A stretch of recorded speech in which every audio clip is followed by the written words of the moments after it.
Internet historian. I become fancy. Theater? Not sure. We're gonna react to him. I've done internet historian videos before. This is his latest one that he dropped, so we're gonna do that. Check out the original video in the description down below. Give the video a like, subscribe. Let's get right to the video.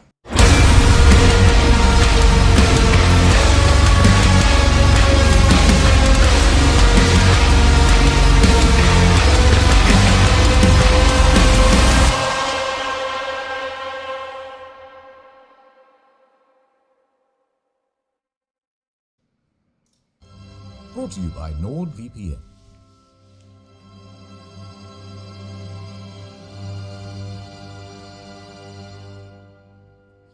Tisk, tisk, tisk. Look at you. Uncultured. Unsophisticated. Middle class.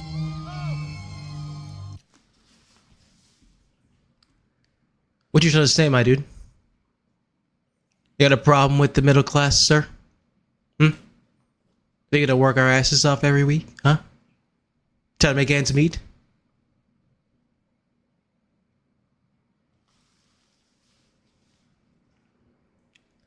We'll see. No, don't speak. You'll just make me throw up. I'd say cover up with this dinner jacket, but I'm afraid that you'd get your head stuck in the sleeve and asphyxiate. Help, I'm stuck. Listen, This feels like an attack. don't you want to be refined? Don't you want to be fancy, like moi? That's French. I don't expect you to know what it means, but I have some good news. Before this financial year ends, I have decided to make a charitable deduction. It's you, champ. For you see, I can have premarital sex. this virus. I have made several videos, though. Exposed. Which will show you how to bluff your way to the inner circles. Undetected. Yes. By the time the elites find out, Neon Genesis Evangelion is psychological and intense. it will be too late. I get you in, you eat all the hors d'oeuvres, and we get out. That's the plan. And let's begin your instruction with theater, the YouTube premium of upper society. And the first section? Symphony. Symphony. Okay. The first period of performance, that's called Baroque, from 1600 to 1750. This Okay. featured Bach and Vivaldi. Now there was also a guy named Giuseppe Tartini, and he was the best one of them all, because one evening he had a dream where the devil showed up and presented him with a deal.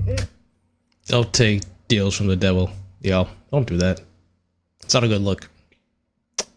It's not gonna end very good, especially one looking like that. Would you take a deal from him? Would you take a deal from him? I wouldn't. The devil would become his teacher and impart on him everything he knew about music. Yes. How to drop the Once piece. Tartini had learnt everything he could, he handed over his violin and asked the devil to play. The devil I like to do played music. the greatest musical piece that Tartini had ever heard. Tartini woke up with a gasp, and he tried to recreate what he had heard in the dream. And what he wrote down was his most famous piece, the best thing he had ever written. Wow. And he said, "This is shite compared to the original. This is nothing better than a tribute." And that's where you get the Tenacious D song from. He named this piece The Devil's Trill, and he claimed that the difference between his version and the version in the dream was so great that he would have smashed his violin and quit music forever Wow. had he not needed it for his job. Classical, 1750 to 1830. Okay. Mozart and Beethoven show up like da da da da. Yep. Now, Beethoven was famously known for going deaf. Once that happened, everyone told him that he should just quit music forever. But he just wouldn't hear it. Anyway, Yeah, he there's couldn't. so much I could say about these two. Romantic era. Now that's when everybody started kissing, and it's my favorite. Great piece. Mwah. Oh, you played wonderfully too. Mwah. We also enjoyed listening. Mwah. Mwah, mwah, mwah, mwah, mwah, mwah. All you need to know When it starts making out is Chopin and Berlioz. Okay. Berlioz, however, was not getting any kisses. He was relatably painfully single, living alone in Paris. That's a struggle. City of love. So here's how it started. He's there and he's in his early 20s and he is looking for a new GF. So one day he attends a Shakespearean play and on stage he spots an actress and he immediately falls in love with her. Nice. He wrote her many notes confessing his love, but her DMs went unreplied. Damn. So he began writing a symphony about her. How can she ignore this? And also around this time he started smoking a lot of opium, but don't worry about that. Anyway, so he wrote this piece just for her. Cool. However, his DMs still went unreplied. For several months he started to get quite... That's a struggle. You work your ass off for this girl and she won't even give you the time of day, bro. That is some real shit. disheartened. Until he saw another girl. So he immediately fell in love with her instead. And he said, you know what? I'm going to change that symphony I wrote, so now it's about this other lady, and not about that ugly one that I didn't like anyway. This time, happily, she reciprocated, and they fell in love and were set to marry. Suddenly, what the fuck? Phones haven't been invented yet. Yes, hello, I'm busy. Oh, Rome? To study? Absolutely. I'll catch the first flight out. So, Berlioz went to... Of course, there are phones and flights during that era. Absolutely. Definitely. Without a doubt. Rome to study music. However, while he was away, he got some news. Berlioz. I have to tell you something. Sacre bleu. Some other, more handsome musician swooped in and married his girl while he was in Rome, and they ran away together. Wow. Didn't even get straight to, didn't even do the first step into cheating. This woman just say, you know what? I'm gonna marry you. Fuck that guy. I'm marrying you. We're going straight to the marriage. Goodbye. Wow. That is fucked up. Berlioz was furious, and he set his mind to solving the problem. I know what I'm going to do. What you gonna do? I'm gonna murder her and her lover. And Didn't even go straight to the music. This man is like murder. I thought she's gonna write a song about it. Nope. Murder. Wow. And then I'm gonna do a self-murder. Alright, so this gets pretty elaborate. His idea is to dress up as a housemaid. He has bought both poison and 2 guns. Now he is going to sneak into the house of his ex-fiancée, and there she and her mother will be sipping tea, which he has already poisoned. Okay. Then he will pull off the clothing and reveal himself. Blam, blam, sad overture. So he heads back home to Paris. But you already poisoned them. Why would you need to shoot them? If they're already gonna die. Was it really that painful where you're like, nah, poison ain't enough? Just saying. But while on his travels there, takes quite a while, he has to change carriages. And when he does that, he leaves the guns in one of the little cubbies. So he's lost all his weapons. What is he going to do now? It's over, bro. You can't do nothing. Well, his next leg on the stop is Genoa. And he decides, you know what? Let's just skip the murder and go straight to the finale. So he stops off in the port city of Genoa, and he's there at the side of the Mediterranean. He pauses for a moment, then he throws himself in. Now, some people see this whole thing happen, and they think he's had an accident, so they run in to try to save him. They pull him to the shore. He lived. So he has now reached his lowest point.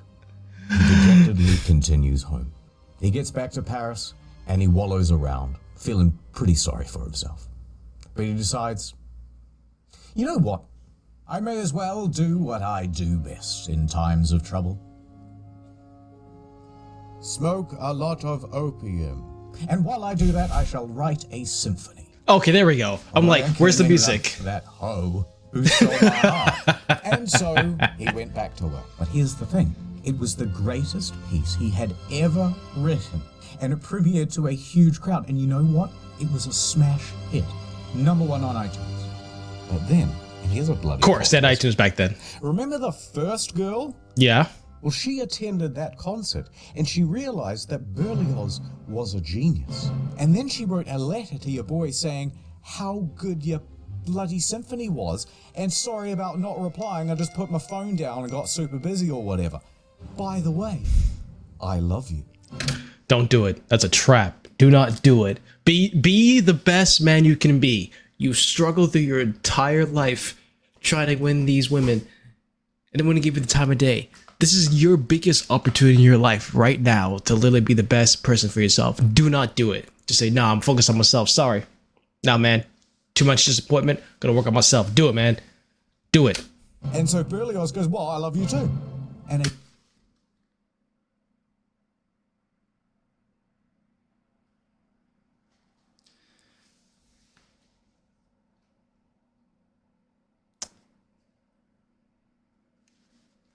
Must be very attractive, I guess. a year later, they were married. There's a beautiful moral of the story. See, fellas, don't jump in the Mediterranean. Anyway, a few years later, they got divorced. Of course they did. Weirdly, he cheated on his wife with the housemaid. A different one. But then he married that housemaid. Hooray. But then when he died later on, for some reason, he gets buried with both of them. It's kind of strange. But, moving on to the Impressionists. At this point, he should have just stayed single. You should have stayed single, bro. Apparently, your fantasies are all over the place, bro. Should have stayed single. Musicians. Now that's Claude the what now? Claude the what? Cole. You know what? You better go to ad time. All right, guys, welcome back to the Nord Stream. Today we're playing Assassin's Creed 3. Nice. Chat. Come on, chat. Hey, everyone's spamming Nord in the chat. Whoa, a new follower. Hey, welcome to the Dream Team Sub Cream. Thank you so much for great to see. Oh, unfollowed. Wow. Sorry, guys. The cleaners are here. Sorry, just ignore the mess. I haven't cleaned up these bottles yet. No, it's just tea. It's just tea. I stream for 10 hours a day, and it's like the algorithm is against me or something. How come everyone is watching Asmon's stream, and I'm not getting any new followers? I'm playing the games. What more do you want me to do?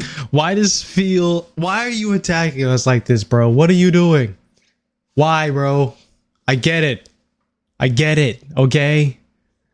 We suck at this, I get it. But I'm still gonna do it because it's fun, alright? So fuck you. Just a quick word from the sponsor. NordVPN is the VPN that you can trust. So go to nordvpn.com/internethistorian for a huge deal on a 2-year plan plus 4 bonus months for free plus a 30-day money-back guarantee. My God. Today we are gonna be watching the new Snow White movie. I love the intro. Oh, I love seeing that Disney logo. That's brilliant. That's brilliant. Guys, I'm just gonna get up and get some food. I'll be back in a minute.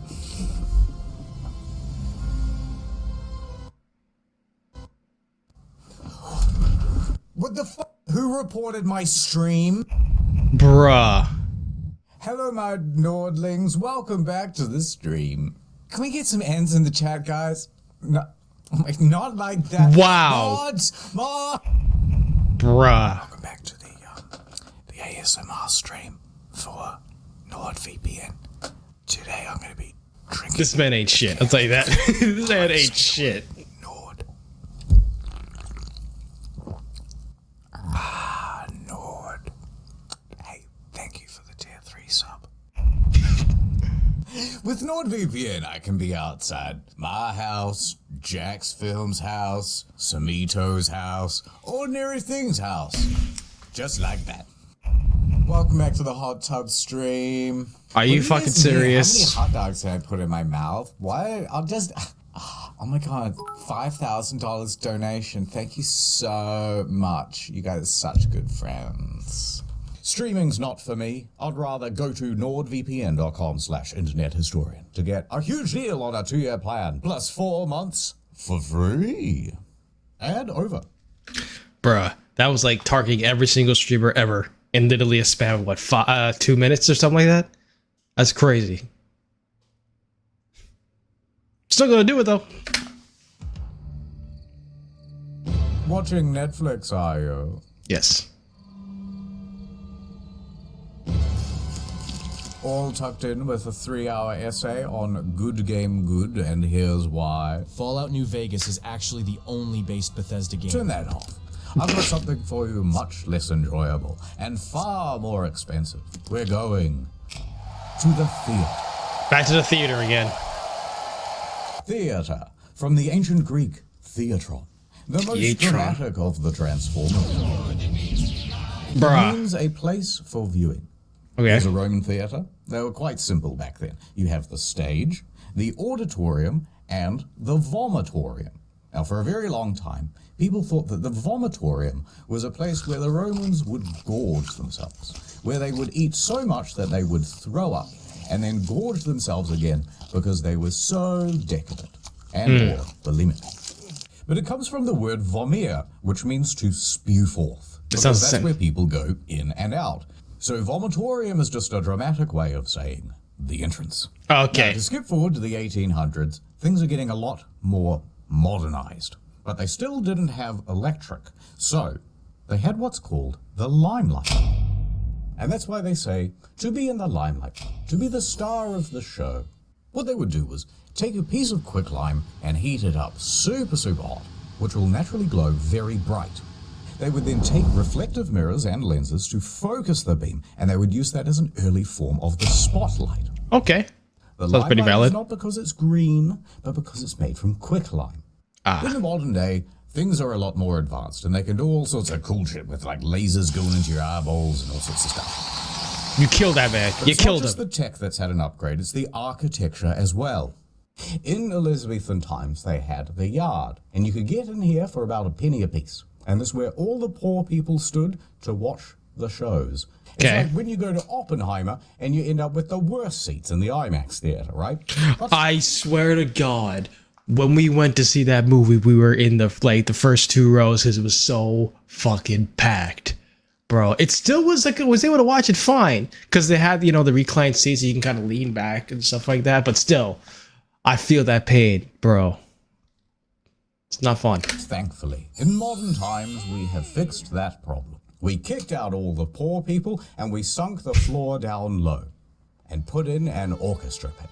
Now, Okay. these things are usually 6 to 12 feet deep, so they're not obstructing the audience's view.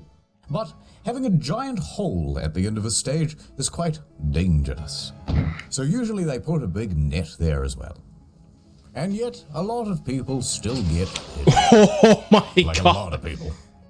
Is that In 2011, Is that Frasier? during a production of The Sound of Music, one of the lead actresses fell into the orchestra pit and was left paralyzed from the waist down. Oh my In God. 2009, a conductor, not a superconductor, just a regular one, fell 14 feet into the dark pit and broke 9 vertebrae and 1 ankle. Bro, that is dangerous as hell. You gotta know where that is. I think you need to put like a bar or like a small little fence or something so they know that, oh, it can't fall there. You know what I mean? Like a little tiny one, like a small one. You know what I mean? Mamma mia. And he fell on his pointy conducting thing.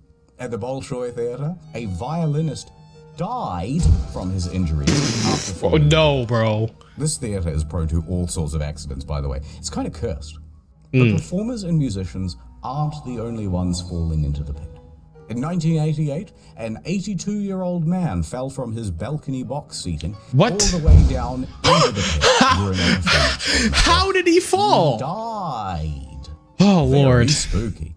Even already dead people are getting pitted. What? In 2016, a man sprinkled his friend's ashes into the orchestra pit at the Met Why? Theatre. Why This though? happened during the intermission, and it was a sort of tribute to a mentor of his.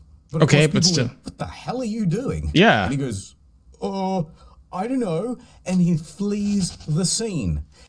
Everyone's coughing and sneezing up dead guy, and people think, is this anthrax? What is this? So they call in the anti-terrorism police, and the whole show is cancelled for the rest of the evening.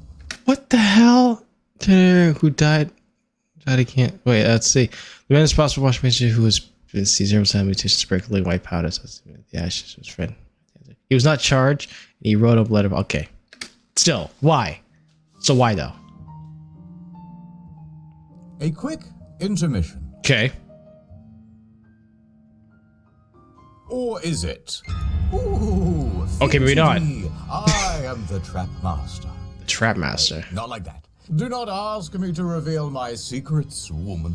I have dedicated my life to the mysteries of the theater. What's going on? Ah, the theater. She has so many enigmatic traps. Let us start with the most simple, yet devious. The wall trap. The wall trap. It allows the actor to walk directly into the set piece. Ah, where did he go? Nobody knows. It's pretty cool. Cast your eyes over here to the genie trap.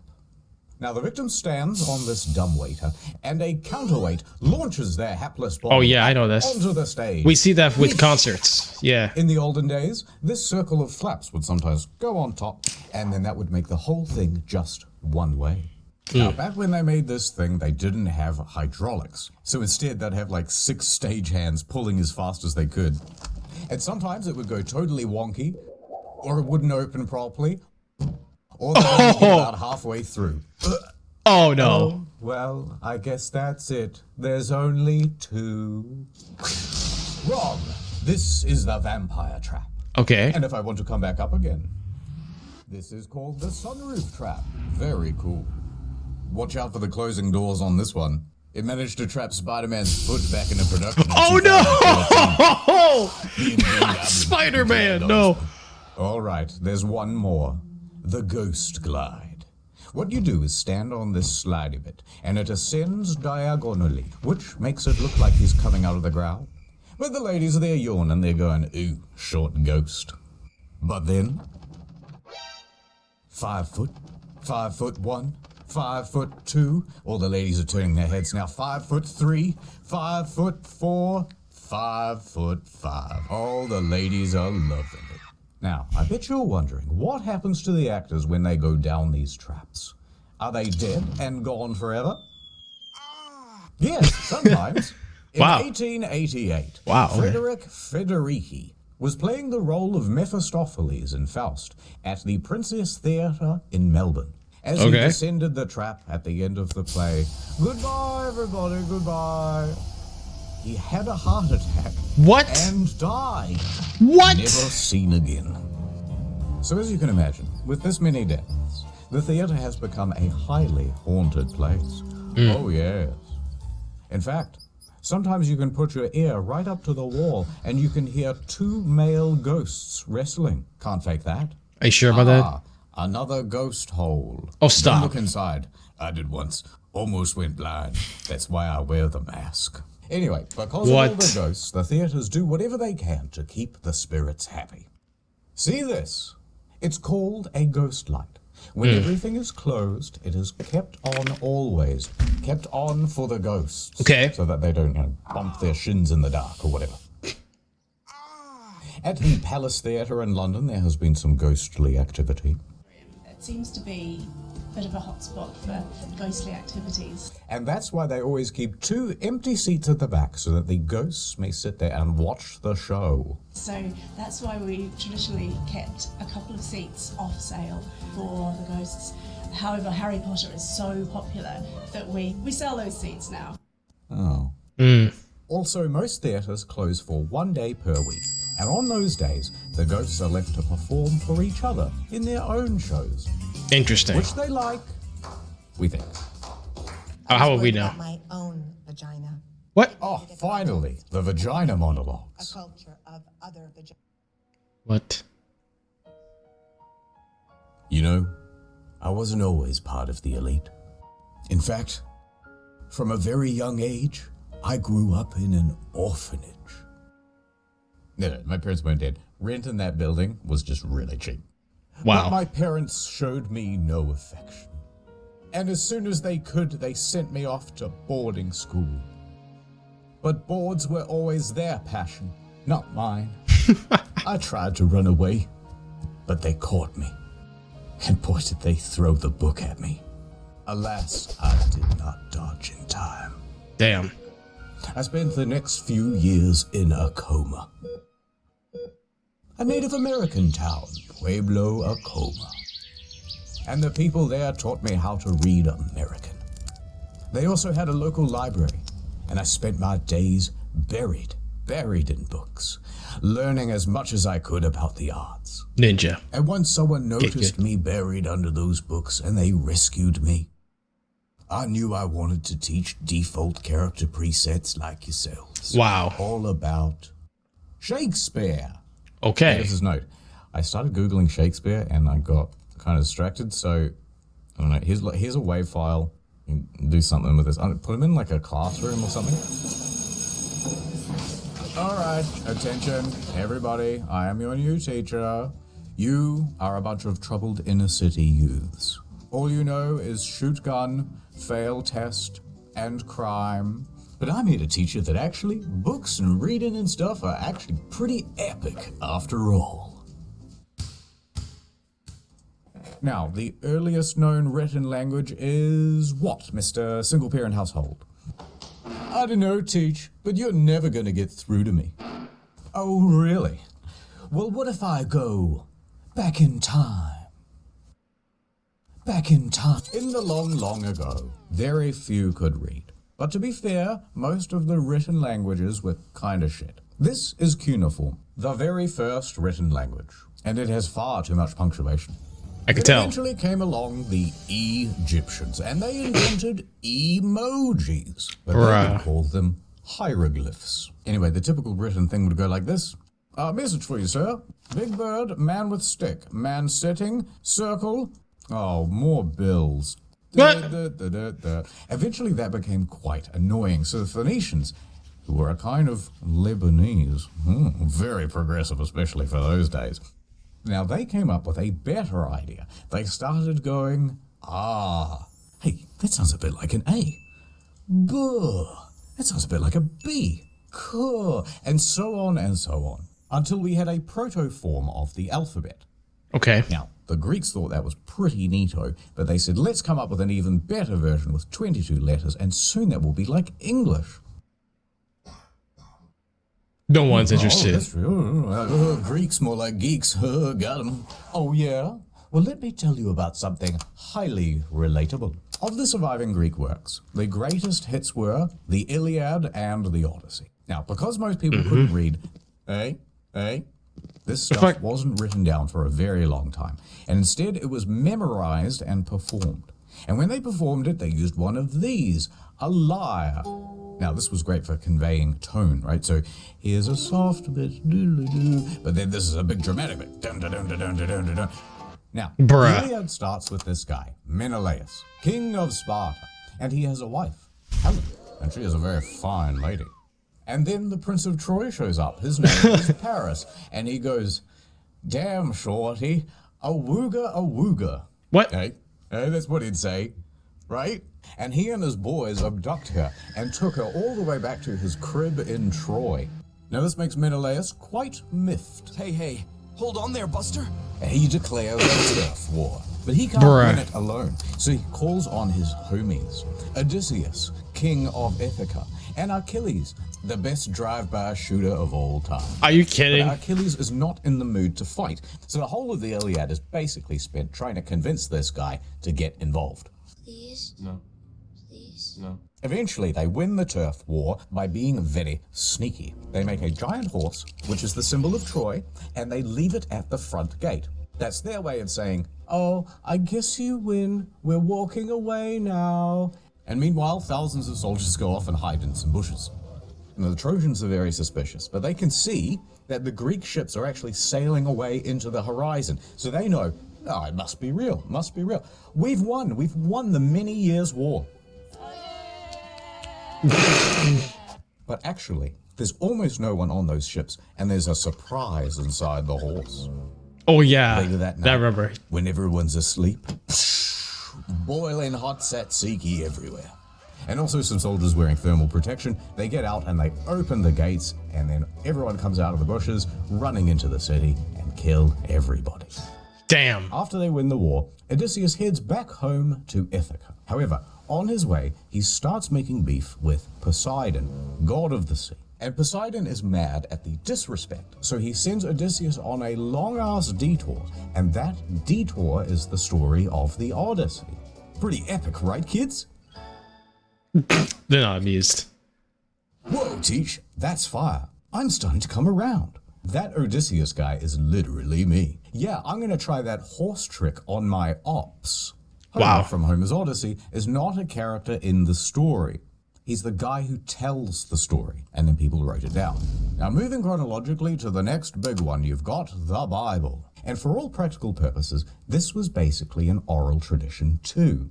Most people were illiterate by this point, and the Bible was written in Latin, and pretty much only the clergy knew Latin, so they would be the one to recite it to people. It says that the cute lady at the front should go on a date with me, please. Wow. Listen, the rules are the rules. I didn't say it, the book did. There was a translated version into English, the Wycliffe's Bible, and you better believe that thing was a threat to the order, so they made that illegal to own. What? And if you were found with an unlicensed copy, the punishment would be death. Oof. So it remained. The Bible was read to the people. Now, by the 1300s came Chaucer, who wrote the Canterbury Tales, and that was a pretty big deal. Get this book now. Because it's one of the first significant works written in Middle English. It describes a bunch of people making a pilgrimage from Southwark to Canterbury, which is here to here, which was Okay. the longest journey anyone had ever made in the 1300s. Now, it's a whole series of stories, and most of them can be boiled down to, how come if everyone is on a pilgrimage, you're all so focused on material stuff? Oh, hypocrites much? Bong. Hypocrites, monks. They are not It's now the amused. 1600s, and they've updated all the textbooks from Middle English to regular. In 1601, King James I said, all right, you know what? Let's everyone have a copy of the Bible they can read. Let's do a King James Bible. I won't feature in it, but I'd love to be in the title. And he commissioned a committee of scholars to rewrite the thing in English, God's language. It took 8 years. And that brings us to Shakespeare. And he's a huge deal. Is that how we got to Shakespeare? We're out of time. But sir, we're supposed to do penis inspection day today. No, there's no time. Roll the end card. The end. Alright, that's the lesson. You watched the whole video. Or at least, you had it on in the background while you scrolled your phone. And I couldn't be prouder of you. There's just one more quick thing I want to tell you about. Theater props. For example, this gun. Now, the thing... Oh, look who it is. Oh, Lord, no. No, bro. I know what you're thinking. No, but bro. It's just an actor. We all know that the real Lincoln is dead. You know, when he fell asleep on the tracks of the Underground Railroad. Anyway, this thing is super realistic. Although the trigger is a little loose. Nice job, pal. Ruh-roh. Oh, I can't believe you did that, but I won't tell anyone. And, in fact, good news.